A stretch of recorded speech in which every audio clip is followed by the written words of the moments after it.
Nous sommes avec le professeur Michel Pinger. On parle diabète aujourd'hui à l'occasion d'une réunion d'information au C2ED qui aura lieu demain. Professeur, qu'est-ce que vous attendez de cette réunion d'information demain?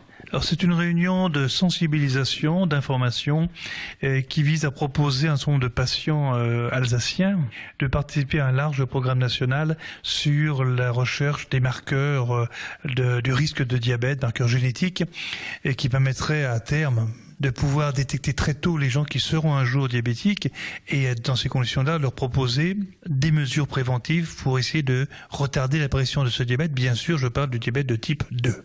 Est-ce que le diabète est génétique? Est-ce que le diabète est héréditaire? Alors, le diabète est génétique, oui. Le diabète est une maladie chronique. Toutes les maladies chroniques sont des maladies génétiques.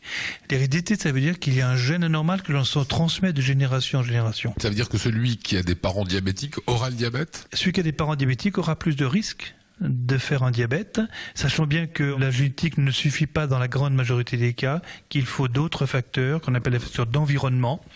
Et parmi ceux-ci, bien sûr, le mode de vie vient au premier plan avec le tabagisme, la sédentarité, l'alimentation, et dans l'alimentation, les deux notions fondamentales en Alsace, de la graisse et du sel. Alors justement, l'Alsace, mauvais élève en termes de diabète, en 3e position après le Nord-Pas-de-Calais et la Picardie. Comment est-ce qu'on explique ces mauvais chiffres? Alors il y a une répartition du diabète au niveau français qui montre que tout le partie nord-est de la France est très touchée, la partie sud-ouest beaucoup plus protégée.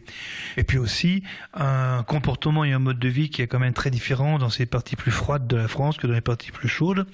Mais là aussi, c'est très lié bien sûr au mode de vie générationnel.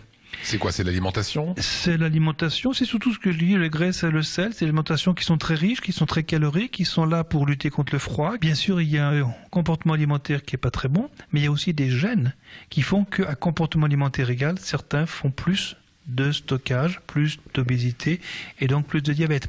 Et ce qui est très dramatique en Alsace, c'est qu'on est numéro 1 dans l'obésité de l'enfant. Alors je vous propose de revenir dans un petit instant sur ces chiffres concernant l'obésité. L'Alsace est plutôt mal placée, 17,8% des personnes sont obèses.